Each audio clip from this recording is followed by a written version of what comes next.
பிரியமானவர்களே, இயேசு கிறிஸ்துவின் நாமத்தில் உங்களுக்கு என் அன்பின் வாழ்த்துக்கள். எப்படி இருக்கிறீங்க? ஒரு புது மாதத்துக்குள்ளே வந்துட்டோம்ல. நாட்கள் வேகமாய் ஓடிக்கொண்டு இருக்கிறாரு. இப்போ தான் ஜனவரி வந்த மாதிரி இருந்தது, ஜூன் மாதம் வந்து விட்டது, பாதியை கடந்து வந்து விட்டோம். அவ்வளோ வேகமாய் நாட்கள் ஓடிக்கொண்டு இருக்கிறது. ஆனால் ஆண்டவர் நமக்கு துணை நின்று ஒவ்வொரு நாளும் ஒவ்வொரு மாதமும் நம்மோடு கூட இருந்து அற்புதமாய் நடத்துகிறார். ஆண்டவருக்கு நம்ம கோடி கோடி நன்றி செலுத்த கடமைப்பட்டு இருக்கிறோம். எப்படி இருக்கிறீங்க? சுகமாக இருக்கிறீங்களா? சந்தோஷமாக இருக்கிறீங்களா? ஒரு வாரத்துக்கு அப்புறம் மறுபடியும் சந்திக்கிறோம்ல. ஆண்டவர் இந்த ஜெபிக்கலாம் வாங்க நிகழ்ச்சி மூலம் லட்சக்கணக்கான மக்களை ஜெபத்தில் இணைத்திருக்கிறது ரொம்ப ஆச்சரியமான ஒரு காரியமாக இருக்கிறது. என்னால் இதை கிரகிக்க முடியவில்லை. ஏனென்றால் நான் போகிற இடமெல்லாம் ஜனங்கள் வந்து பேசும்போது சின்ன சின்ன குட்டி பிள்ளைகள், 5 வயசு 6 வயசு பிள்ளைகள் கூட ஜெபிக்கலாம் வாங்க அந்த அங்கிள், ஜெபிக்கலாம் வாங்க அந்த தாத்தான்னு சொல்லி சின்ன பிள்ளைகளை அறிமுகப்படுத்தி, எப்படி தெரியும்னா அந்த பிள்ளைகள்லாம் வந்து ஜெபிக்கிறாங்களாம். டிவிக்கு முன்னால் உட்காந்து சின்ன சின்ன குட்டி பிள்ளைகள் கூட ஜெபிக்கிறாங்க பாருங்கள்.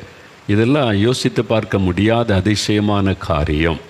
அந்த மாதிரி ஆண்டவர் உலகம் எங்கிலும் பல தேசங்களிலும் இருந்து ஆண்டவர் இணைத்திருக்கிறார்.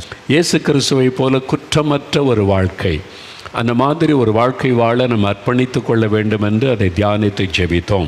மூன்றாவது, இன்றைக்கு இயேசுவில் இருந்து நம்ம கற்றுக்கொள்ள போகிற ஒரு காரியம், இயேசுவை போல பரிசுத்தம், ஹோலினஸ் லைக் ஜீசஸ். 1 பேதுரு 1 15-16 வசனம் பாருங்கள். பைபிளை திருப்புங்க. புதிய ஏற்பாட்டில் 317 பக்கம். 1 பேதுரு 1 15-16 வசனம் பாருங்கள். உங்களை அழைத்தவர் பரிசுத்தராய் இருக்கிறது போல நீங்களும் உங்கள் நடக்கைகள் எல்லாவற்றிலேயும் பரிசுத்தராய் இருங்கள். நான் பரிசுத்தர், ஆகையால் நீங்களும் பரிசுத்தராய் இருங்கள் என்று எழுதியிருக்கிறதே. அப்போது நம்ம இயேசு கிறிஸ்து பரிசுத்தமான ஒரு வாழ்க்கை வாழ்ந்தவர். அதில் நாம் இயேசுவை பின்பற்ற வேண்டும். அவர் எப்படி பரிசுத்தமாய் வாழ்ந்தார் என்பதை தியானித்து அந்த பரிசுத்தத்தை நம்முடைய உள்ளம் வாஞ்சிக்க வேண்டும். முதலாவது, நாம் அது மாதிரிலாம் வாழ முடியாது, இயேசு போலலாம் வாழ முடியாது, நம்ம இயேசுவால் மாற முடியாது அப்படி நான் சொல்லவில்லை. இயேசுவாக யாருமே மாற முடியாது. அதனால் அவரை போல வாழுவதற்கு நம்ம அர்ப்பணித்து கொள்ளணும். அப்போது அவருடைய சாயல் நம்மளே உருவாக ஆவியானவர் நமக்கு உதவி செய்வார். அதனால் அந்த ஆசை நமக்கு இருக்கணும், அதற்காக அர்ப்பணிக்கணும். ஆண்டவர் நம்மை நடத்துவார். அதனால் நான் முற்றிலும் பரிசுத்தமாயிட்டேன், இப்போ பாவமே என்கிட்ட இல்லைன்னு சொல்கிறதுக்கு இந்த உலகத்தில் ஒருவரால் முடியாது. பரிசுத்தமாகிறவன் இன்னும் பரிசுத்தமாகட்டும், அப்படி தான் வெளிப்படுத்தின விசேஷத்தில் பார்க்குறோம். முழு பரிசுத்தம் ஆகிட்டேன் இயேசுவை மாதிரி அப்படின்லாம் ஒருத்தர் சொல்ல முடியாது. ஆனால் இயேசுவின் பரிசுத்தத்தை நம்ம வாஞ்சித்து ஜெபம் பண்ணினா பரிசுத்தத்தின் மேல் பரிசுத்தம் ஒவ்வொரு நாளும் அதில் கடந்து செல்லுவோம். அந்த ஆசை முதலாவது நமக்குள்ளே இருக்கணும். அப்போ நம்ம அதை தான் சொன்னேன். நீங்கள் 4 சுவிசேஷத்தை வாசித்து இயேசுனுடைய நடக்கைகளை நல்லா கவனித்து அதன்படி வாழ ஆசைப்பட்டு ஜெபிக்கணும். நான் அப்படி ஆசைப்பட்டு தான் ஜெபம் பண்ணி தான் இயேசுவை உம்மை போல என்னை மாற்றுங்க அடிக்கடி இன்றைக்கு வரைக்கும் ஜெபிக்கிறேன்.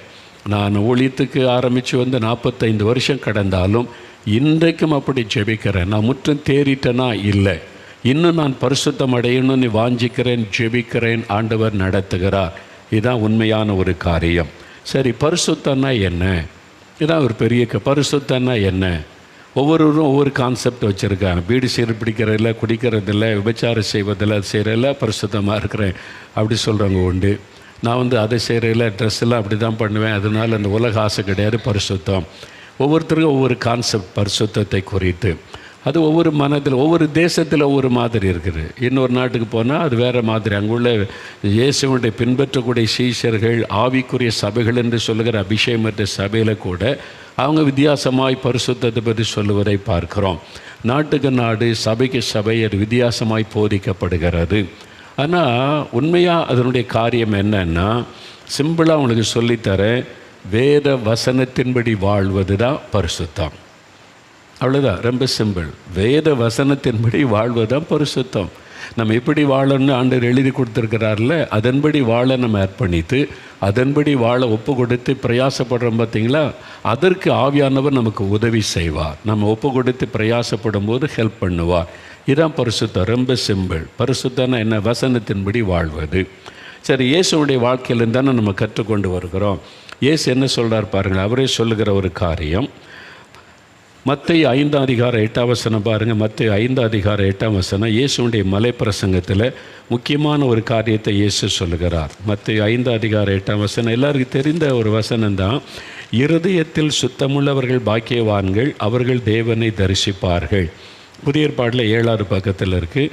இருதயத்திலே சுத்தமுள்ளவர்கள் பாக்கியவான்கள், அவர்கள் தேவனை தரிசிப்பார்கள். இயேசு எப்பொழுதும் பிதாவை தரிசிக்கிறவராயிருந்தார், பிதாவோடு பேசுகிறவராயிருந்தார். அந்த பிதாவுக்கு அவருக்கு ஒரு நெருங்கின தொடர்பு இருந்தது. எதனால்? அவருடைய இருதயம் பரிசுத்தமாக இருந்தது. அதை தான் நமக்கு சொல்கிறார். அவர்கிட்ட கற்றுக்கொள்ள வேண்டிய காரியம், இயேசு யார் மேலேயும் பொறாமை கிடையாது, பெருமை கிடையாது, கபடு கிடையாது, புறங்கூறுவது கிடையாது. இயேசுடைய இருதயம் ஒரு பரிசுத்தமுள்ள ஒரு இருதயம். அதே மாதிரி தான் நம்ம வாழணும். உலக மக்களைப் போல் வாழக்கூடாது. நம்ம இயேசுவை பின்பற்றுகிறவங்க, இயேசுவை மாதிரியாக வைத்து வாழுகிறவர்கள். இயேசுவை உண்மை போல என் இருதயம் பரிசுத்தமாக இருக்கணும் அப்படின்னு இது பர்சனல் ஹோலினஸ், நம்முடைய தனிப்பட்ட பரிசுத்தம். இயேசுடைய வாழ்க்கையில் பார்க்குறோம், அவருடைய தனிப்பட்ட வாழ்க்கையில் பரிசுத்தம். இந்த பரிசுத்தம் எனக்கு வேணும், உண்மை போல பரிசுத்தத்தை எனக்கு தாரும். நம்ம ஜெபிக்க ஜெபிக்க ஜெபிக்க அந்த இயேசுடைய பரிசுத்தம் நமக்குள்ளே வரும். ஆவியானவர் அதை கொண்டு வருவார். அப்போ நம்முடைய சுபாவங்கள், குணங்கள் எல்லாமே மாறும். ஏன் இருதயத்தில் அவ்வளோ பரிசுத்த வேண்டும் என்று ஆண்டவர் சொல்லுகிறார்? இந்த இருதயம் இருக்கிற பாருங்க, அது சரியாக இருந்தால் தான் தேவனோடு ஐக்கியப்பட முடியும். இருதயமே திருக்குள்ளதும் மகா கேடுள்ளதுமாக இருக்கிறது. எப்போ எப்படி அந்த இருதயம் மாறும்னு சொல்ல முடியாது. அதனால் இந்த இருதயம் பரிசுத்தமாக இருக்க அடிக்கடி நம்ம ஜெபம் பண்ணி நம்ம காத்துக்கொள்ளணும். ஏன்னு சொன்னால் அந்த இருதயத்திலேருந்து என்னென்ன வருது? மார்க் எழுதின சுவிசேஷம் இயேசு சொல்கிறார் பாருங்கள். மார்க் 7ஆம் அதிகாரம் 21 23 வரைக்கும் பாருங்கள். பைபிளை திருப்புங்க, 58வது பக்கம் எடுங்க. புதிய ஏற்பாட்டில் 58வது பக்கம். குட்டி பிள்ளைகள் கூட திருப்பிட்டீங்களா? மார்க் 7ஆம் அதிகாரம் 21 நான் வாசிக்கிறேன் பாருங்களேன். இயேசு சொல்லுகிறார், ஒரு மனுஷனுடைய இருதயத்துக்குள்ளிருந்து பொல்லாத சிந்தனைகளும், விபச்சாரங்களும், வேசித்தனங்களும், கொலை பாதகங்களும், களவுகளும், பொருளாசைகளும், துஷ்டத்தனங்களும், கபடும், காமவிகாரமும், வன்கண்ணும், தூஷணமும், பெருமையும், மதிகேடும் புறப்பட்டு வரும். பொல்லாங்கானவைகளாகிய இவைகளெல்லாம் உள்ளத்திலிருந்து புறப்பட்டு மனுஷனை தீட்டுப்படுத்தும் என்றார். அப்போ மனுஷனை தீட்டுப்படுத்துகிற காரியம் என்னென்னா, இருதயத்திலிருந்து புறப்படுகிற இந்த பாவங்கள், பாவ சுபாவங்கள். இதுதான் இருதயத்தை கரைப்படுத்துகிறது, தேவனோட ஐக்கியத்தை கெடுக்கிறது. அப்போ இருதயம் எப்போவுமே பரிசுத்தமாக இருக்கணும். இயேசு அது மாதிரி பர்சனல் ஹோலினஸ், அவருடைய தனிப்பட்ட வாழ்க்கையில் பரிசுத்தம் இருந்தது. அவருடைய உள்ளத்தில் இந்த மாதிரி எந்த பாவ சிந்தனை எண்ணம் கிடையாது. என் இருதயம் நம்ம பாவத்தில் வாழ்கிறோம், பாவ உலகத்தில் வாழ்கிறோம். சூழ்நிலை அப்படி கரை வந்துடுது, இச்சை வந்துடுது, பெருமை வந்துடுது, கோபம் வந்துடுது, திடீர்னு எரிச்சல் வந்துடுது. என்னங்க பண்ணுறது அப்படின்னு கேட்டால், பாவம் நம்முடைய இருதயத்திலே தங்கி இருக்க இடம் கொடுத்து விடக்கூடாது. இந்த இருதயத்தை கழுவி சுத்திகரிப்பதற்கு ஒன்று இருக்கிறது.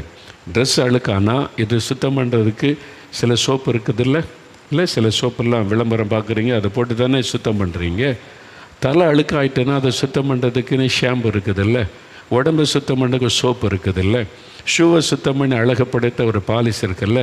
எல்லாத்தையுமே சுத்தப்படுத்துறதுக்கு ஒன்று இருக்குது. வீட்டை சுத்தம் பண்ணுறதுக்கு, கண்ணாடியை சுத்தம் பண்ண எல்லாத்துக்கும் ஒரு பொருள் இருக்குது. இருதயத்தை எப்படி சுத்தம் பண்ணுறது? 1 யோவான் 1ஆம் அதிகாரம் 7வது வசனம், இயேசு கிறிஸ்துவின் ரத்தம் சகல பாவங்களை நீக்க நம்மை சுத்திகரிக்கும். இயேசுடைய ரத்தம் நம்முடைய இருதயத்தை கழுவி சுத்திகரிக்கிற வல்லமை உள்ள ஒரு அற்புதமான ஒரு காரியம். அதுக்கு தான் ஒரு சிலுவையில் ரத்தம் சிந்தினார். அப்போ என்ன செய்யணும்? தினம் ஆண்டவருடைய சமூகத்தில் போய், நான் தினம் ஆண்டவர்கிட்ட போய், ஆண்டவரே என் இருதயத்தை உங்கள் ரத்தத்தினால் கழுவி பரிசுத்தப்படுத்துங்க அப்படின்னு தினமும் அந்த ரத்தத்தினால் கழுவ நம்ம ஒப்பு கொடுத்து ஜெபிக்க ஜெபிக்க ஜெபிக்க நமக்குள்ள ஒரு பரிசுத்தம் வந்து கொண்டே இருக்கும். அதனால் பாவம் நிறைந்த உலகத்தில் இருக்கிறதுனால சில சமயத்தில் அந்த சோதனையில் விழுந்து போகிற நிலைமை வரும். அதனால் இனிமேல் அவ்வளோதான், நம்மளால் பரிசுத்தமாக வாழ முடியாதுன்னு நினைக்காதங்க. அதை விரும்புங்க, பரிசுத்தத்தை விரும்பி, இயேசுவே உங்கள் ரத்தத்தினால் என்னை கழுவி என்னையும் பரிசுத்தப்படுத்துங்க, இயேசுவே உம்முடைய பரிசுத்தம் எனக்கு வேணும்னு நீங்கள் ஜெபிக்க ஜெபிக்க ஜெபிக்க பரிசுத்தம் உண்டாகும். அதுக்கு தான் வேத வசனம். வேத வசனத்தை தியானிக்கணும். யோவான் 17:17 இயேசு சொல்லுகிறார், கர்த்தருடைய வசனம் அது சத்தியம், உங்களை பரிசுத்தமாக்கும். வேத வசனமே சத்தியம். அதனால தான் அனுதினமும் வேதத்தை தியானித்து நம்ம ஜெபிக்கணும். இந்த வசனத்தை தியானிக்க நமக்குள்ள பரிசுத்தம் உண்டாகும். நம்ம ஜெபிக்க ஆவியானவர் நம்மை சுத்திகரித்து பரிசுத்தப்படுத்துவார். அனுதினமும் இது நமக்கு அவசியம். பர்சனல் ஹோலினஸ், தனிப்பட்ட முறையில் இந்த பரிசுத்தம் இருந்தால் தான் ஆண்டவரோடு பேச முடியும், பழக முடியும். நீங்கள் பரிசுத்தத்தில் பாதிக்கப்பட்டீங்கன்னா ஆண்டவருடைய முகம் மறைக்கப்பட்டுரும், கர்த்தரோடு பேச முடியாது. அதனால் இதில் கவனம் செலுத்தி அனுதினமும் அதுக்காக ஜெபிங்க. ரெண்டாவது ஒரு காரியம், குடும்ப பரிசுத்தம், ஃபேமிலி ஹோலினஸ். இயேசு ஒரு குடும்பத்தோடு வாழ்ந்தார் தெரியுமா உங்களுக்கு? அவர் கல்யாணம் பண்ணலை, ஆனால் அவர் பெற்றோரோட சகோதர சகோதரிகளோடு வாழ்ந்தார் என்பது வேதத்தில் எழுதப்பட்டிருக்கிற சத்தியம். லூக்கா 2ஆம் அதிகாரத்தில் வாசிக்கும்போது இயேசு 12 வயதாக இருக்கும்போது தன் தாய் தகப்பன் வளர்ப்பு, அதாவது அந்த தாய் தன்னுடைய தகப்பனோடு சேர்ந்து அவர் எருசலேமுக்கு பண்டிகைக்கு போனார் என்பது எழுதப்பட்டிருக்கிறது. அதுக்கு பிறகு என்ன நடந்தது அப்படின்னு பார்த்தீங்கன்னா, லூக்கா 2ஆம் அதிகாரம். சிலர் இதுக்கு வித்தியாசமான கதையெல்லாம் கேட்டுவாங்க. இயேசு கிறிஸ்து 12 வயசுலேருந்து 30 வயசுக்கு எங்கே போனார், என்ன செய்தார்னு வசனத்தில் அழகாக சொல்லி இருக்கிறாரு. நீங்கள் வாசித்து பார்த்தீங்கன்னா லூக்கா 2ஆம் அதிகாரம் 51வது வசனத்தை நீங்கள் வாசித்து பார்த்தீங்கன்னா, பின்பு இயேசு அவர்களுடனே கூட போய் நாசரேத்து ஊரில் சேர்ந்து அவர்களுக்கு கீழ்ப்படிந்திருந்தார். அவருடைய தாயார் இந்த சங்கதிகளையெல்லாம் தன் இருதயத்தில் வைத்து கொண்டார்கள். இயேசுவானவர் ஞானத்திலும் வளத்திலும் தேவ கிருபையிலும் மனுஷர் தயவிலும் அதிகமாய் விருத்தி அடைந்தார். நாசரேத்தில் தான் இருந்தார். 12 வயசு குழந்தையாக இருந்ததுலேருந்து நாசரேத்தில் தான் 30 வயசு வரைக்கும். 30 வயசில் தான் அவர் யோர்தான் நதியிலே ஞானஸ்தானம் பெற்று ஊழியத்தை ஆரம்பிக்கிறார். அந்த யூதருடைய முறைமையின்படி 30 வயசுக்கு அப்புறம் தான் அவருடைய மத சம்பந்தமான ஊழியத்தில் ஈடுபட முடியும். அதனால் இயேசு நான் கடவுளாக்கும் 12 வயசில் எனக்கு எல்லாம் தெரியும்னு சொல்லி ஊழியத்துக்கு வந்து விடவில்லை. அவர் பொறுமையாய் காத்திருந்து அந்த டைம் வந்த பிறகு தான் ஊழியத்தில் இறங்குகிறார். 30 வயசு வரைக்கும் என்னங்க பண்ணார்னா, இந்த வசனத்தில் இருக்குல்ல, அவங்க வீட்டில் இருந்தார். ஏன்னா அதுக்கு பிறகு வாசித்தீங்கன்னா நாசரேத்து ஊருக்காரங்களே சொல்கிறாங்க, இந்த இயேசுக்கு எப்படி இவ்வளோ ஞானம் வந்துச்சு, வல்லமை வந்துச்சு, இவர் இங்கே தானே இருந்தார், அவருடைய சகோதரிகளெல்லாம் நம்ம கூட இருக்காங்களே. அந்த ஊரார் சொல்கிறாங்க, இயேசு கிறிஸ்து இங்கே தான் இருந்தார், இங்கே தானே வளர்ந்தார், இங்கே தான் அவருடைய சகோதரிலாம் இருக்காங்களே, திடீர்னு இவருக்கு எப்படி இந்த வல்லமெல்லாம் வந்துச்சுன்னு ஆச்சரியமாக சொல்கிறாங்க. இயேசு நாசரேத்தை விட்டு வேறு எங்கேயும் போகலை. அவர் 30 வயசு வரைக்கும் அங்கே தான் இருந்தார்னு பைபிளில் தெளிவான ஆதாரம் இருக்கிறது. என்ன பண்ணார், குடும்பத்துக்கு அதன் பிறகு அவருடைய தகப்பனார் எவ்வளோ காலம் உயிரோடு இருந்தார்னு தெரியாது. இயேசுக்கு சகோதரிகள் இருந்தார்கள் என்று வேதத்தில் சொல்லப்படுகிறது.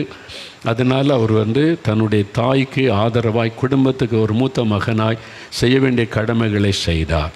அவருடைய தகப்பனார் தச்சு தொழில் செய்யக்கூடியவர். அதில் அவர் வேலை செய்து தன்னுடைய குடும்பத்தை காப்பாற்றுவதற்கு அவர் கடினமாய் உழைத்து பிரயாசப்பட்டார். இதான் உண்மை, இதான் யூதருடைய வழக்கம். அதன்படி அவர் நடந்து கொண்டார். இந்த வசனத்துக்குள்ளே அதை அடங்கி விட்டார், அவ்வளோதான். அதுக்கப்புறம் தான் அவருடைய ஊழியம். அதனால தான் அதுக்கப்புறம் தெளிவாய் சொல்லப்படுகிறது. அப்போ குடும்ப பரிசுத்தம், ஃபேமிலியை நேசித்து குடும்பத்துக்கு செய்ய வேண்டிய கடமைகளை கரெக்டாக ஆண்டவர் நிறைவேற்றினரை வேதத்தில் பார்க்கிறோம். சிலுவையில் மரிக்கும்போது கூட பாருங்கள், தாயை ஒரு பொறுப்பான தான் நேசித்த அன்பான சீஷனிட்ட தான் ஒப்படைக்கிறார். யோவான்கிட்ட தாய் ஒப்படைக்கிறார். நான் நீதான் உன்னுடைய மகன், இது உன்னுடைய தாய் என்று ஆண்டவர் ஒப்படைக்கிற குடும்ப பொறுப்பை தேவன் சரியாய் நிறைவேற்றினார். அதனால் குடும்ப பரிசுத்தம் அவசியம். உங்கள் வீட்டில் கணவன் மனைவி பெற்றோர் பிள்ளைகள் வீட்டில் இருக்கிற உறவுகள் அதில் கரெக்டாக இருக்கணும். அது ரொம்ப முக்கியம். அப்போ குடும்ப அந்த ஹோலினஸ்னால் என்ன அப்படின்னு கேட்டால், பைபிளில் என்ன வசனம் தானே சொல்லிருக்கு, மனைவிகளே கர்த்தருக்கு கீழ்ப்படுகிறதை போல சொந்த புருஷருக்கு கீழ்ப்படியுங்கள். அதான் மனைவியனுடைய பரிசுத்தம். புருஷனுக்கு கீழ்ப்படிவது.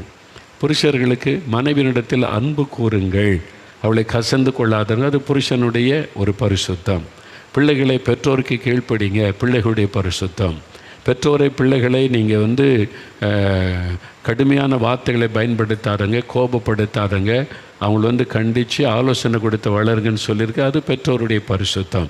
எல்லாமே பைபிளில் இருக்குது. வசனத்தின்படி நம்ம வாழ்வதற்கு குடும்பத்தை அமைத்து கொள்ள வேண்டும். இந்த உலகத்தை பார்த்துட்டு இது 21ஆம் நூற்றாண்டாக்கும், நாங்கள் எல்லோரும் படிக்கிறமாக்கும், நாங்கள் எல்லோரும் சம்பாதிக்கிறமாக்கும், நாங்கள் அப்படி இல்லை, இந்த உலகத்தில் காரியங்கள் சங்க அமைச்சு செய்கிறாங்க பாருங்கள், அதை பின்பற்றாருங்க, டேஞ்சரில் மாட்டிக்கொள்ளுவீங்க. நமக்கு இந்த உலக காரியமெல்லாம் வசனம். இந்த வசனம் தான் கடைசி காலத்தில் நியாயம் தீர்க்கும். என்று வசனத்தில் இருக்குது. அப்போ உங்களுடைய லைஃபே இந்த வசனத்தை ஆதாரமாக கொண்டு தான் இருக்கணும். எப்படி நீங்கள் தீர்மானம் எடுங்க? பைபிளில் சொல்லியிருக்கு, ஆண்டவர் சொல்லியிருக்கிறார், அதன்படி வாழுகிறேன். அதுதான் முக்கியம். சும்மா தினம் காலையில் பைபிள் வாசித்தேன் ஜெபிக்கிறேன் அப்படின்றதுக்காக பைபிள் கொடுக்கப்படலை. அதை வாசித்து தியானித்து அதன்படி நடக்கணும். அதுக்கு தான் ஆண்டவர் எழுதி தந்திருக்கிறார். அப்போ குடும்ப பரிசுத்தம் என்பது ஒரு கணவன் மனைவி பெற்றோர் பிள்ளைகள் உறவுகள் எப்படி இருக்குன்னு பைபிளில் சொல்லியிருக்கதோ அது அப்படியே பின்பற்றுவது தான் குடும்ப பரிசுத்தம் என்பது. ஒரு கணவன் குடிச்சிருந்து மனைவியை அடித்து துன்பப்படுத்தி குடும்பத்தை கவனிக்காமல் இருந்தால் அவன் பாவம் செய்கிறான், அவனுக்கு பரிசுத்தத்தை இழந்து விட்டான் என்று அர்த்தம். அப்போ ஒரு மனைவியை நேசிக்கலை, பிள்ளைகளை நேசிக்கலை, பொறுப்பை நிறைவேற்றலைன்னா அது பாவம். அதனால் குடும்ப பரிசுத்தம்னா குடும்பத்தை கவனிக்கணும், அந்த பொறுப்பை நிறைவேற்ற வேண்டும். அதே மாதிரி தான் ஒவ்வொருத்தருக்கும் மனைவிக்கு ஒரு பொறுப்பு இருக்குது, கணவனுக்கு ஒரு பொறுப்பு இருக்குது, பிள்ளைகளுக்கு ஒரு பொறுப்பு இருக்குது, வயசானவங்க மாமியார் பெரியவங்கன்னா உங்களுக்கு ஒரு பொறுப்பு இருக்குது. அதெல்லாம் விட்டுட்டு இஷ்டப்படி உலக மக்களை போல் பேசக்கூடாது, நடக்கக்கூடாது. வசனத்தில் என்ன இருக்குது அதன்படி வாழ உங்களை அர்ப்பணித்து கொண்டால் குடும்பத்தில் ஒரு பரிசுத்தம் இருக்கும், சமாதானம் இருக்கும், ஆசீர்வாதம் இருக்கும். இயேசு அந்த மாதிரி வாழ்ந்தார், குடும்ப பரிசுத்தம். மூன்றாவது பாருங்கள், சமுதாய வாழ்க்கையில் பரிசுத்தம், சோசியல் லைஃப் ஹோலினஸ். இயேசுடைய சமுதாய வாழ்க்கையில் ஒரு பரிசுத்தம் இருந்தது. நான் இப்படி தான் இருப்பேன், யார் வேணாலும் என்ன சொல்லட்டும், அப்படிலாம் இயேசு இருக்கலை. அப்போ கடந்த வாரம் சொன்ன பார்த்தீங்களா, வரி கட்டணும்னா அவங்களுக்கு இடர்ல உண்டாகாமல் இருக்க வரி கட்டு, பேதர்கிட்ட ஆண்டவர் கொடுத்து அனுப்புகிறார். அப்போ இயேசு வரி கட்டினார், டேக்ஸ் கட்டினார் என்று பைபிள் ஆதாரம் இருக்கிறது. அப்போ ஒரு கவர்மெண்ட்டுக்குள்ள பொறுப்பை கரெக்டாக அவர் நிறைவேற்றுகிறார். இல்லை நான் அந்த ஆண்டவருடைய பிள்ளையாக்க, நான் ஊழியக்காரனாக்க, நான் அதுக்கெல்லாம் கீழ்ப்படிய மாட்டேன், நான் அதெல்லாம் செய்ய மாட்டேன், அப்படிலாம் பேசக்கூடாது. சமுதாயத்தில் வாழும்போது நம்ம தேசத்துக்கு நிறைவேற்ற வேண்டிய பொறுப்புகளை நம்ம நிறைவேற்ற வேண்டும். அதில் இயேசு யாரும் குற்றம் சாட்ட முடியாத ஒரு ஹோலினஸ் அவருக்குள்ளே காணப்பட்டார். அப்போ சோசியல் லைஃப்பில் ஹோலினஸ் இருக்கணும். சமுதாய வாழ்க்கையில், வேலை செய்கிற இடத்துல, படிக்கிற இடத்துல, மற்றவங்களோட பழகிற காரியத்தில் அது ரொம்ப முக்கியம். நான் ரொம்ப பரிசுத்தமாக யார்கிட்டையும் பேச மாட்டேன்னு வேலை செய்கிற இடத்துல மூஞ்சி திருப்பிகிட்டு இருக்கக்கூடாது. எல்லாத்துக்கிட்டையும் அன்பாக இருக்கிறதா ரியல் ஹோலினஸ், எல்லாத்துக்கிட்டையும் பாசமாக இருக்கிறதா உண்மையான பரிசுத்தம். பேசாமல் மூஞ்சி திருப்பிக்கிட்டு மூஞ்சி நீளமாக வச்சுட்டு நான் பரிசுத்தம் பரிசுத்தம் பரிசுத்தம்னு சொல்லிக்கிட்டு இருக்கிறது நல்ல பரிசுத்தம். எல்லாத்துக்கிட்டையும் அன்பாருங்க, எல்லாத்துக்கும் நன்மை செய்யுங்க, எல்லாருக்கும் உதவி செய்யுங்க, உங்களுடைய அன்பை வெளிப்படுத்துங்க. அதுதான் அந்த சமுதாயத்தில் காணப்படுகிற பரிசுத்தம். அவங்க கூட சேர்ந்து குடிக்க போகாருங்க, அவங்க கூட சேர்ந்து தவறான காரியத்தை செய்ய போகாருங்க. அன்பாருங்க, ஐக்கியமாக இருங்க. ஒரு திருமணம், ஒரு ஃபங்க்ஷன் வீட்டுக்கு விட்டால் போங்க. இன்றைக்கி பார்ட்டி நாங்கள் ஒரு கிளப்புக்கு போகிறோம், அதுதான் குடியும், அதுக்கு நான் வரமாட்டேன், அது நோ சொல்லுங்கள். எதுக்கு நோ சொல்லணும்னு தெரியணும், எதுக்கு எஸ் சொல்லணும்னு தெரியணும். எல்லாத்துக்குமே சிலர் நோ சொல்கிறது, சிலர் எல்லாத்துக்குமே எஸ் சொல்கிறது, அதுவும் தவறு. நம்ம சில காரியத்துக்கு நோ சொல்லணும், சில காரியத்துக்கு எஸ் சொல்லணும். சமுதாயத்தில் எல்லாரோட அன்பு ஐக்கியமாக இருக்கணும். அதுதான் ஆண்டவர் விரும்புகிற ஒரு பரிசுத்தம். நம்ம அதை மறந்துடக்கூடாது. இயேசு சமுதாயத்தில் அவங்கள பாவிகள்னு ஒதுக்கி வச்சுருந்தாங்க சில மத தலைவர்கள். இவங்கெல்லாம் பாவிகள் அப்படின்னு சொல்லி இயேசு அவங்க கூட உட்காந்து சாப்பிடுகிறார், அவங்களோட பேசுகிறார்.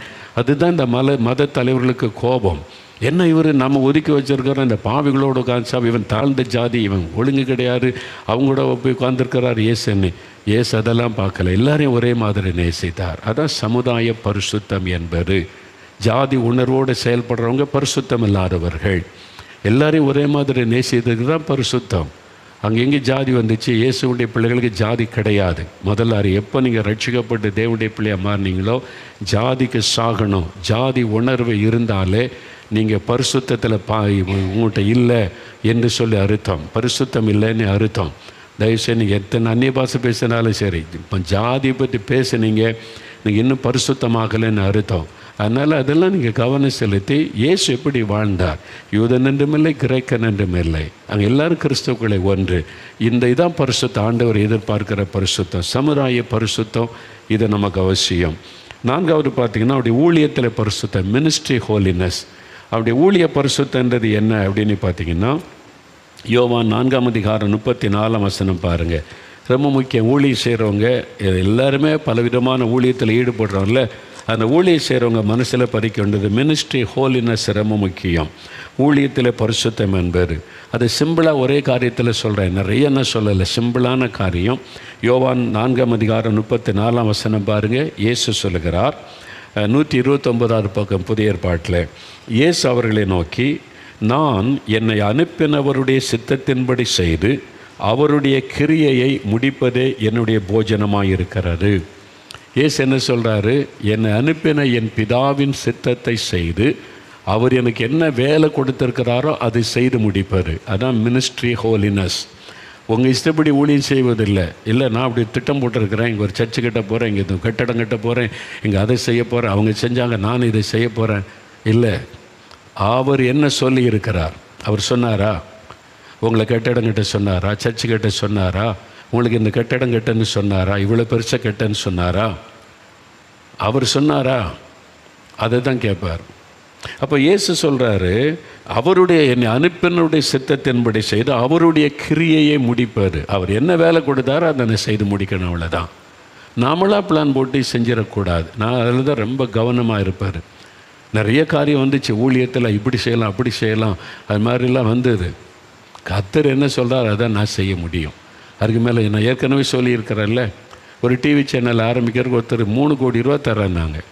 அப்போ ஒரு 15 வருஷத்துக்கு முன்னாலேயே. அப்போ 3 கோடி இருந்தால் டிவி சேனல் ஆரம்பிச்சிடலாம். ஏசு உடைக்கிறார் சேனல் ஆரம்பிச்சுட்டு 24 ஹவர்ஸ் நானே உட்காந்து பேசிக்கிட்டே இருக்கலாம். உங்களுக்கு போர் அடித்து போயிடும் இல்லை? அது மாதிரிலாம் வந்தது வாய்ப்பு. அப்போ 3 கோடி ரூபா சும்மா யாராவது தருவாங்களா? யோசித்து பாருங்கள். ஒருத்தர் சொன்னால், நான் தர்றேன் 3 கோடி நீங்கள் ஆரம்பிங்க அப்படின்னு சொன்னாங்க. சத்தியம் டிவி ஆரம்பிக்கிற டைமில் அதை போய் எதுக்கு ஆரம்பிக்கிறீங்கன்னு சொன்னாங்க. அப்போது 3 கோடி ரூபா வருது, அப்போ ஆரம்பிச்சிடலாம், ஆரம்பிச்சிருக்கலாம்ல. நீங்கள் யோசித்து பாருங்களேன். அப்போ 3 கோடி ரூபா ஒருத்தர் தரேன்னா எப்படி சும்மா தருவார்? அப்போ கர்த்தர் சொல்லி தான் தர்றாரு, நம்ம ஆரம்பிச்சிடலாம் அப்படின்னு. ஆனால் அவர் சொல்லலையே. என்னை அழைத்த ஆண்டவர் நீ இயேசுடைக்கிறாக சேனல் ஆரம்பி அப்படின்னு கர்த்தர் சொல்லலையே. பணம் வருதுன்றதுக்காக நான் ஊழியம் செய்யக்கூடாது.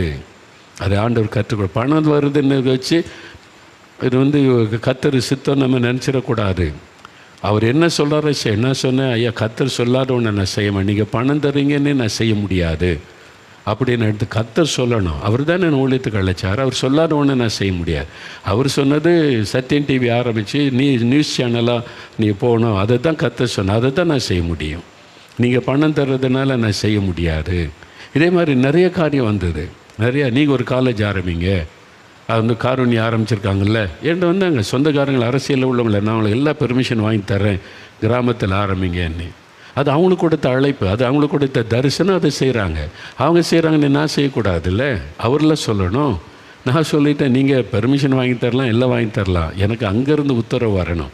பிதாவின் சித்தத்தை செய்து அவருடைய கிரியைகளை முடிப்பது தான் என்னுடைய போஜனம். அதுக்கு தான் அழைக்கப்பட்டிருக்கிறேன். அதான் ஊழிய ஹோலினஸ். ஊழிய பரிசுத்தம்னா என்னது? பிதாவின் சித்தத்தை செய்யணும், ஆண்டவர் சொல்கிறபடி செய்யணும், ஆண்டவர் சொல்கிறபடி காரியத்தை நடப்பிக்கணும். உங்கள் இஷ்டப்படி, நம்ம இஷ்டப்படி ஊழியம் செய்யக்கூடாது. இப்போ யோவான் 5 அதிகாரம் 30 வசனம் பாருங்கள். யோவான் 5 அதிகாரம் 30 வசனம் பாருங்கள். எடுத்துட்டிங்களா? 132 பக்கம் வசனத்தை பாருங்கள். இயேசு சொல்லுகிறார், நான் என் சுயமாய் ஒன்றும் செய்கிறது இல்லை. ஆண்டு சொல்கிறார், I can of my own self do nothing. நான் என்னுடைய சொந்தமாக என் சொந்த விருப்பத்தின்படி எதையும் செய்வதில்லை. ஆண்டு சொல்கிறார், நான் கேட்டபடியே நியாயம் தீர்க்கிறேன். எனக்கு சித்தமானதை நான் தேடாமல் என்னை அனுப்பின பிதாவுக்கு சித்தமானதையே தேடுகிறபடியால் அப்படின்னு சொல்கிறார். அப்போது ஏன் விருப்பத்தின்படி நான் ஊழியம் செய்யக்கூடாது? இது நல்லா இருக்குது, இது செஞ்சிடலாம், இது மக்களுக்கு அட்ராக்ஷனாக இருக்குது, இப்படி செஞ்சிடலாம், ஜனங்க இதை விரும்புகிறாங்க, இப்படி ஒன்று செஞ்சிடலான்னு என்ன செய்யக்கூடாது. அதை பாவமாக்கி விடும். அவர் என்ன சொல்கிறான்னு கேட்டு, ஆண்டவரே நீங்கள் என்ன சொல்கிறீங்க, இதை செய், அதை செய், இப்படி செய், சரி ஆண்டவரே, இதை பேசு, சரி ஆண்டவரே. அவர் சொல்கிறதை செய்வது, அதுதான் ஊழியம். ஊழியத்தினுடைய பரிசுத்தம், ஹோலினஸ். நீங்கள் தேவ சித்தத்தை மீறிட்டாலே உங்கள் ஊழிய பரிசுத்தம் பாதிக்கப்படுகிறது என்று அர்த்தம். இதை மனதில் கொள்ளணும். இப்போ யோவான் 8:29 பாருங்கள். இன்னொரு வசனம், யோவான் 8 அதிகாரம் 29 வசனம் பாருங்கள். என்னை அனுப்பினவர் என்னுடனே கூட இருக்கிறார். பிதாவுக்கு பிரியமானவைகளை நான் எப்பொழுது செய்கிறபடியால் அவர் என்னை தனியே இருக்க விடவில்லை. அவருக்கு பிரியமானதை நான் எப்பொழுது செய்கிறேன். ஆண்டவர் போக சொல்கிற இடத்துக்கு போகிறேன், ஆண்டவர் செய்ய சொல்கிறதை செய்கிறேன், அதனால் அவர் என் கூடவே இருக்கிறார் என்று இயேசு சொல்கிறார். இதான் மாடல், இதான் மாடல் மினிஸ்ட்ரி. இயேசு தான் எந்த ஊழியத்திற்கும் மாடல். தயவு செய்து அந்த ஊழியம் இந்த ஊழியம் அங்கே செய்கிறாங்க இவங்க செய்கிறாங்க பார்த்து நீங்கள் செஞ்சு பாதிக்கப்பட்டு போயிடாதங்க. எஜமான் என்ன சொல்கிறாருன்னு கேளுங்க. ஊழியத்தின் எஜமான் சொல்கிறபடி செய்யுங்க. அதான் ஊழியத்தின் பரிசுத்தம். அதற்கு நம்ம அர்ப்பணித்து கொள்ளணும். அப்போது உங்களுடைய தனிப்பட்ட வாழ்க்கையின் பரிசுத்தம், ஃபேமிலி பரிசுத்தம், சமுதாய வாழ்க்கையின் பரிசுத்தம், ஊழிய பரிசுத்தம் இயேசுடைய வாழ்க்கையில் பார்க்குறோம். நான் இன்னும் தெளிவாக சொல்ல உங்களுக்கு அவுட்லைன் கொடுத்துருக்கிற, நீங்களே தியானித்து ஜெபம் பண்ணுங்கள். இது மாதிரி தான் நான் தியானித்து ஜெபிப்பேன். ஆண்டவரே, இது மாதிரி ஒவ்வொரு வார்த்தையும் பல மணி நேரம் நான் தியானித்து கண்ணீரோடு ஜெபம் பண்ணேன். இந்த மாதிரி எனக்கு தாங்க ஆண்டவரே அப்படின்னு ஜெபம் பண்ணுவேன். அந்த மாதிரி ஜெபிக்கணும். இயேசுவின் அடிச்சுவட்டில் நடக்கணும். அதுதான் கிறிஸ்தவ வாழ்க்கை. இஷ்டப்படி வாழ்ந்துட்டு நான் விசுவாசிக்கிறனாக்கும் விசுவாசத்தில் சாதிப்பனாக்கும் தயவுசெய்து அந்த மாதிரிலாம் பேசாதபடி இயேசு என்ன சொல்கிறான்னு கவனிங்க. சரி, நான்காவது இன்னொரு காரியம் பார்த்தல, நிறைய நம்ம கற்றுக்கொள்ள வேண்டியிருக்கு இயேசுவின் இடத்துல. நான்காவது ஒரு காரியம், இயேசுவை போல மனதுருக்கம். நான் ரொம்ப ஜெபிச்ச, ஆண்டவர் உம்மை போல மனதுருக்கம் எனக்கு வேணும், உம்மை போல மனதுருக்கத்தை எனக்கு தாரும். இயேசுடைய ஊழியத்தை கவனிங்களேன். ஒரு 3 வசனத்தை வாசித்துட்டு நம்ம ஜெபிக்க போகிறோம். நீங்கள் பாருங்கள், மார்க் 6:34 பாருங்கள். மார்க் எழுதின சுவிசேஷம் 6:34 பாருங்கள். இயேசு ஒரு இடத்துக்கு வருகிறார். திரளான ஜனங்கள் அங்கே வர்றாங்க. இயேசு கிறிஸ்து சாப்பிட கூட டைம் இல்லாமல் கொஞ்சம் ஓய்வெடுக்கலான்னு படகுல அக்கறைக்கு போகிறார்.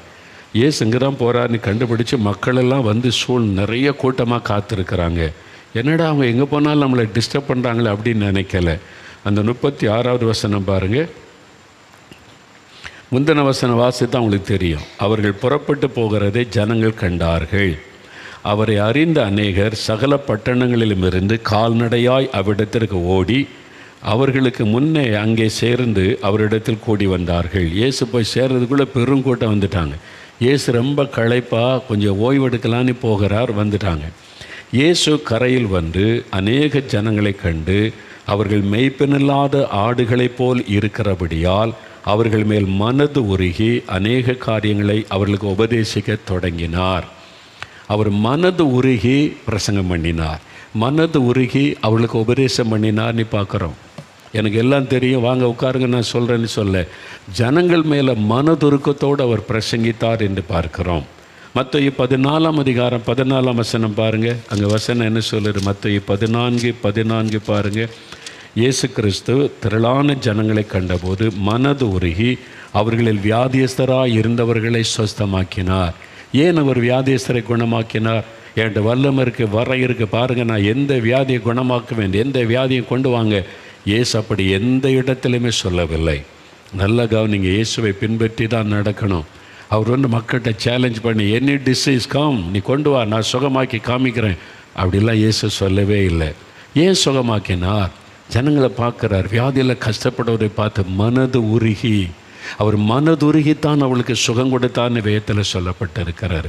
மனதுருகித்தான் அவர் பிரசங்கம் பண்ணினார், மனதுருகித்தான் சுகம் கொடுத்தார், வியாதியஸ்தரை குணமாக்கினார். பெருமைக்காக அவர் அற்புதம் செய்யவே இல்லை. இதை புரிந்து கொள்ளுங்கள். இயேசுவைத்தான் நம்ம பின்பற்றணும், அப்படி அடிச்சுவட்டில் நடக்கணும். மத்தேயு 15:32 பாருங்கள். பின்பு இயேசு தம்முடைய சீஷர்களை அழைத்து ஜனங்களுக்காக பரிதபிக்கிறேன் என்று சொல்கிறார். I have compassion on the multitude. இந்த திரளான மக்களை பார்த்து நான் மனதுருக்குகிறேன். மனம் பாதிக்கப்படுது. இவ்வளோ ஜனங்க காத்திருக்கிறாங்க, பசியோடு இருக்கிறாங்க. அவங்கள வெறுமனை அனுப்பினா வழியில் சோர்ந்து போவாங்க. அவங்கள பட்டினியாய் அனுப்பிவிட எனக்கு மனதில்லை. அவங்கள போஷித்து அனுப்பணும். அதனால் ஆண்டவர் அற்புதம் செய்கிறார். 5 அப்போ 2 மீனை எடுத்து பகிர்ந்து கொடுத்து, ஏன் அந்த அற்புதம் செய்தார்? என்கிட்ட வல்லம் இருக்குது பாருங்கள், வரம் இருக்குது பாருங்கன்னு செய்யலை. ஜனங்கள் மேலே மனதுருக்கம். ஐயோ, இந்த ஜனங்களை சோர்ந்து போவாங்களே, பசியோடு அனுப்பக்கூட. இந்த மனதுருக்கத்தினால தான் இயேசு அற்புதம் செய்தார். மனதுருகி பிரசங்கம் பண்ணினார், மனதுருகி வியாதியஸ்தரை குணமாக்கினார், மனதுருகி அற்புதம் செய்து அவங்களுக்கு உணவளித்து அவளை மகிழ்வித்தார். எல்லாமே மனதுருக்கம். இந்த இயேசுடைய மனதுருக்கம் எனக்கு வேணும் அப்படின்னு தான் நான் அடிக்கடி ஜெபிக்கிறாரு. அன்பு வேறு, மனதுருக்கம் வேறு. அன்பு எல்லார்கிட்டையுமே இருக்குது. கடவுள் நம்பிக்கை எல்லாரும் கூட அன்பாக இருப்பாங்க. ஒரு ஆள் அடிப்பட்ட ஓடி போய் ஹெல்ப் பண்ணுவாங்க. அன்பு எல்லாத்துக்கிட்டையுமே இருக்கும். அன்பு இல்லாதவங்க யாருமே கிடையாது. மிருகத்துக்கு கூட அன்பு இருக்கும், பறவைகளுக்கு அன்பு இருக்கும். வெளிப்படுத்துறதில் பல சம்பவங்கள் பார்க்குறோம். மனதுருக்கம் என்பது வேறு, அன்பு வேறு. மனதுருக்கம் என்பது ஒரு மனிதன் பாதிக்கப்பட்டதை பார்த்தா தானே பாதிக்கப்பட்ட ஒரு உணர்வு உண்டாகும். ஒரு குழந்தை பாதிக்கப்பட்டதை பார்த்தா தன் குழந்தை பாதிக்கப்பட்டால் எப்படிப்பட்ட ஒரு வேதனை துக்கம் வருமோ அந்த பாதிப்பு உள்ளத்தில் உண்டாகும். அதான் மனதுருக்கம். இயேசு கிறிஸ்து லாசரு கண்ணனு முன்னால் நிற்கிறாரு. அவர் மறித்து தான் எல்லாரும் அழுகிறத பார்த்தோன்னே அவரால் அடக்கி கொள்ள முடியல. அவர் ஒரு கடவுள் கண்ணீர் விட்டு அழுகிறார். அந்த மனதுருக்கம், என் பிள்ளைங்க அழுறாங்களே, அந்த பாதிப்பு ஆவியிலே நிறுக்கப்பட்டார் என்று பார்க்கிறோம். அந்த மாதிரி ஒரு மனதுருக்கம் என்பது அது பரிசுத்த ஆவியானவர் நம்முடைய உள்ளத்திலே கொடுப்பதான் மனதுருக்கம். அது நாம வருவித்து கொள்ள முடியாது. அப்போ ஆரம்ப நாட்களில் ஆண்டவர் சொன்னார், உன்னை திறப்பிலே நிற்க தெரிந்து கொண்டேன் அப்படின்னு பேசினார் என்னுடைய ஊழியத்தின் ஆரம்ப காலத்தில். அப்போ எனக்கு தெரியல திறப்பில் நிற்கிறதுனா என்னதுன்னு. அப்போ சொன்னார், ஒன்று நீ தேசத்துக்காக திறப்பில் நின்று மன்றாடி செபிக்கணும். தேசத்தினுடைய பாவம் அக்கிரமம் பெருகும்போது தேசத்துக்காக மன்றாடி செபிக்கணும் ஒன்று. ரெண்டாவது சொன்னார், ஜனங்களை பாரு, வியாதியில் சாபத்தில் பிசாசுக்கட்டில் கஷ்டப்படுறாங்க, வேதனைப்படுறாங்க, அந்த மக்களுக்காக நீ திறப்பில் நின்று மன்றாடி செபிக்கணும்னார். அப்போ நான் சொன்னேன், அது ரொம்ப கஷ்டம் ஆண்டவரே, மாதிரி மன்றாடி செபிக்கணும் அப்படின்னு சொன்னால் அதுக்கு மனதுருக்கம் வேணுமே. நீங்கள் மனதுருக்கி தான் நான் மக்களுக்கு அற்புதம் செய்றீங்க. அந்த மனதுருக்கம் இல்லாமல் நான் எப்படி இந்த மக்களுக்காக அப்படிலாம் செபிக்க முடியும்? அப்போ எனக்கு மனதுருக்கம் தாங்கன்னு நான் ஜெபம் பண்ணேன். அப்போ 78 அந்த 80கள் ஆரம்பத்தில் 78 ஊழி ஆரம்பித்த ஆரம்பத்துலலாம் அப்போ ஆண்டவர் அதை எனக்கு கற்றுக் கொடுத்தார். ராத்திரியில் எங்கள் வீட்டில் இப்போ எனக்கு திருமணம் ஆகலை, தனியாக எனக்கு ஒரு ரூம் அங்கே நான் ஜெபம் பண்ணுவேன். ராத்திரியில் பார்த்திங்கன்னா திடீர்னு ஆண்டவர் ஜெபிக்க தூண்டுவார். நான் ஜெபிக்க ஆரம்பித்தா முழங்கால நின்று நடந்து கொண்டு ஜெபிப்பேன், முழங்கால் நின்று ஜெபம் பண்ணுவேன். அப்போது தேவன் சில காட்சிகளை தரிசனத்தில் காண்பிப்பார். அங்கே வியாதி படுக்கையில் ஒருத்தர் அப்படியே கஷ்டப்பட்டு மரண போராட்டத்தில் வேதனைப்பட்டுக்கிட்டு இருப்பாங்க. குடும்பத்தாலாம் சுற்றி நின்று அழுது கொண்டு இருப்பாங்க.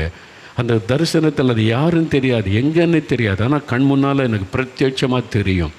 அதை பார்த்தா கண்ணால் பார்க்குறதுனால ஒரு பாரம் உண்டாகும். யார் ஆண்டவரே, என்ன ஆண்டவரே, என்ன இவங்களுக்காக ஜெபம் பண்ணேன், பாவம் கஷ்டப்படுறாங்களே அவளுக்காக மன்றாடி ஜெபம் பண்ணேன். நான் ஜெபிக்கிற ஆண்டவர் நீ முழங்கால் படியிட்டா ஆவியானவர் என் மேலே இறங்குவார். அப்போ என் கண்ணிலேருந்து கண்ணீராக ஒரு அழுது ஜெபிப்பேன். அவங்க யாருன்னே தெரியாது, எங்கே இருக்காங்கன்னே தெரியாது. நான் அழுது ஜெபம் பண்ணுவேன். அது என்னால் வந்தது இல்லை, ஆவியானவர் என்னை உருவாக்கினார். திறப்பில் நின்று ஜெபிக்க என்னை அவர் பல இரவுகள் அப்படி உருவாக்கினார். ராத்திரி முழுவதும் ஜெபம் பண்ணிக்கிட்டே இருப்பேன். ஒரு ஆள் காமிப்பார், அது முடிஞ்சோடனே இன்னொருத்தர் காய்ப்பார். குடிகாரன் குடிச்சிட்டு மனைவி அடிக்கிறது, பிள்ளைகளை வேதனைப்படுத்துறது, அவனுடைய ரட்சிப்புக்காக ஜெபம் பண்ணு. கண்ணால் பார்க்கறதுனால அந்த மனைவி படுகிற வேதனை, பிள்ளைகள் படுற வேதனை இருதயத்தை பாதிக்கும். ஆண்டவரே அந்த ஆத்மாவை ரட்சிங்க, அந்த மனுஷனை ரட்சிங்க ஆண்டவரே. அந்த மனைவி அந்த பிள்ளைகளை நினைத்தர்கள் அந்த கண்ணீராக வரும், அழுகையாக வரும். அந்நிய பாஷையில் ஜெபம் பண்ணுவேன், அழுதுகிட்டே ஜெபம் பண்ணுவேன். சில சமயம் ஒரே ஆளுக்கு 1 மணி நேரம் அழுதுகிட்டே இருந்திருக்கிறேன். எனக்கே இது வினோதமாக இருந்துச்சு. நான் ஏன் இப்படிலாம் ஜெபிக்கிறேன், என்ன நடக்குது? ஆவியானவர் என்னை உருவாக்கினார். அந்த மனதுருக்கத்தை தாருன்னு கேட்டதுனால அந்த மனதுருக்கத்தை எனக்கு தருவதற்கு ஆண்டவர் அப்படி நடத்தினார். இது மாதிரி பல தரிசனங்கள் ஒரு சமயம் ஆண்டவர் காண்பித்தார். கோடிக்கணக்கான மக்கள் கை வைத்து இருக்கிறாங்க, கையில் சங்கிலிகள் கட்டப்பட்டிருக்கு, அப்படியே மக்கள் கதறாங்க, யார் என்னை விடுதலை ஆக்குவா, யார் எனக்கு விடுதலை தருவா? அழுகையின் சத்தம், கூக்குரலின் சத்தம். ஆண்டவர் சொல்கிறார், உன் தேசத்தின் மக்கள் பாவத்துக்கும் சாபத்துக்கும் பிசாசுக்கு அடிமைப்பட்டு கதறுவதை பாரு, இந்த மக்களுடைய குரலை கேளு, இந்த மக்களுக்காக ஜெபம் பண்ணு. கண்ணால் அது பார்க்குறதும் அந்த காட்சி, வெறும் கைகள் கட்டப்பட்டு குரல் கேட்கும், அப்படியே கதறுகிற சத்தம். ஐயோ எனக்கு யார் விடுதலை தருவார், யார் விடுதலை தருவார்? அந்த கதறுதல் இருதயத்தை பிள்ளிஞ்சிரும். அப்போ ஜெபிக்கும் போது ஆவியானவர் இறங்குவார். அழுதழுது ஆண்டவரே என் மக்களுக்காக ஜெபிக்கிறேன், இந்திய மக்கள் விடுதலை பெறணும், ரட்சிக்கப்படணும், அவங்களுக்கு இறக்க செய்யணும் ஜெபிச்சார். இந்த மாதிரி பல இரவுகள் சில சமயம் ராத்திரி முழுதாண்டவர் ஜெபிக்க வைப்பார். நான் கேட்டேன், எனக்கு அப்படி தான் கர்த்தர் என்னை உருவாக்கி அந்த மனதுருக்கத்தை எனக்கு தந்தார். ஒரே நாளோட முடியலை. இன்றைக்கும் நான் பிரசங்கம் பண்ணும்போது அந்த மனதுருக்கத்தை தார ஆண்டவரே என்னை ஜெபம் பண்ணுவேன். உம்முடைய மனதுருக்கம் எனக்கு வேணும். நான் பேருக்கா ஜெபிக்க பிரசங்கம் பண்ணக்கூடாது, ஜெபிக்கக்கூடிய மனதுருக்கத்தை தாரும். அதனால தான் கண்ணீர் வருது. அது ஆவியானவருடைய கண்ணீர், நான் எல்லாம் வடிக்க முடியாது. ஆவியானவர் அந்த பாரத்தை உண்டாக்கி அந்த பாரத்தோடு ஜெபிக்க வரும்போது கண்ணீர். இதை பரிகாசம் பண்ணுறதுக்கு சிலர் இருக்கிறாங்க. அது எனக்கு சந்தோஷம்தான். ஏன்னா நான் அழலை, ஆவியானவர் அந்த பாரத்தை கொடுத்து கண்ணீரோடு ஜெபிக்க வைக்கிறார். இயேசு கண்ணீர் விட்டார்ல, அது மாதிரி பவுல் மிகுந்த கண்ணீரோடு ஊழி செய்தார்னு எழுதி வச்சிருக்கிறார்ல, அந்த மாதிரி தான் ஆண்டவர் அந்த பாரத்தை உண்டாக்கினார். அப்போ இந்த மனதுருக்கம் ஊழியம் செய்கிற எல்லாருக்குமே வேணும். மற்றவங்களுக்காக ஜெபிக்கிற எல்லாருக்கும் இந்த மனதுருக்க வேணும். அந்த மனதுருக்க வந்துட்டால் உங்களுடைய ஜெப வித்தியாசமாக மாறிடும். நீங்கள் ஒரு சொட்டு கண்ணீர் வடிச்சிட்டா அது 4 மணி நேரம் ஜெபத்தினுடைய வல்லமையை நீங்கள் உணர முடியும். இருதய நொறுங்கி ஒரு சொட்டு கண்ணீர் வடிக்கிறதுல அவ்வளோ பெரிய வல்லமை இருக்கிறது. அது சும்மா வராது, ஆண்டவருடைய மனதுருக்கம். இப்போ ஜெபிக்கணும், இயேசுவே என்னை உம்மை போல மாற்றுங்க, எனக்கு இந்த மனதுருக்கம் தாங்க. எத்தனை பேர் விரும்புகிறீங்க? இருதயத்தில் கை வைங்க. அப்படி இருதயத்தில் கை வச்சு, இயேசுவே எனக்கு இந்த மனதுருக்கத்தை தாங்க, உம்முடைய மனதுருக்கம் எனக்கு வேணும், உம்மை போல பரிசுத்தம் வேணும், உம்மை போல மனதுருக்கம் வேணும், உம்மை போல என்னை மாற்றுங்க ஆண்டவரே, எனக்கு அந்த பாரம் தாங்க. என் கிராமத்தின் மக்கள், என் தெருவில் இருக்கிற மக்கள், என் சொந்தக்காரங்க, என் கூட வேலை பார்க்குறவங்க, என் இந்திய மக்களை குறித்த பாரம் தாங்க. எவ்வளோ பேர் வியாதியில் வேதனையில் கஷ்டப்படுறாங்களே, அவங்களை குறித்த மனதுருக்கத்தை எனக்கு தாங்க. பாவத்தில் அழிகிறாங்களே, அவங்களை குறித்த மனதுருக்கத்தை தாங்க. நானும் அப்படி ஜெபிக்கணும். கேளுங்க கேளுங்க. ஆண்டவரே, இந்த குட்டி பிள்ளைக்கு கொடுங்க அந்த மனதுருக்கத்தின் ஆவியை கொடுங்க. இந்த வாலிப தம்பிக்கு, வாலிப மகளுக்கு இந்த மனதுருக்கத்தின் ஆவியை கொடுங்க. மனதுருக்கத்தின் இருதயத்தை கொடுங்க. இந்த சகோதரிக்கு, இந்த சகோதரனுக்கு, இந்த தாயார் தகப்பனாருக்கு, ஊழியம் செய்கிற எல்லாருக்கும் இந்த மனதுருக்கத்தை கொடுங்க ஆண்டவரே. உம்முடைய மனதுருக்கம் எங்களுக்கு வேணும். இயேசுவின் மனதுருக்கம் எங்களுக்கு வேணும். உம்மை போல பரிசுத்தம், உம்மை போல மனதுருக்கம் எங்களுக்கு வேணும். எங்களை அப்படி மாற்றும், எனக்கு அப்படி வேண்டும் என்று ஜெபிக்கிற ஒவ்வொருவர் மேல் ஆவியானுடைய வல்லமை இறங்கட்டும். அந்த மனதுருக்கத்தினால் நிரப்பி ஆட்கொள்ளும். இயேசு கிறிஸ்துவின் நாமத்தில் ஜெபிக்கிறோம் பிதாவே. ஆமேன் ஆமேன். என் ஆத்துமாவே கர்த்தரை சோஸ்திரி, என் முழு உள்ளமே அவருடைய பரிசுத்தமுள்ள நாமத்தை சோஸ்திரி. என் ஆத்துமாவே கர்த்தரை சோஸ்திரி, அவர் செய்த சகல உபகாரங்களை மறவாதே. ஆமேன் ஆமேன். நாளை தான் அற்புத பெருவிழா, அது வித்தியாசமாக இருக்கும். தவறாமல் பங்கு பெற்று ஆசீர்வதிக்கப்படுங்க. God bless you.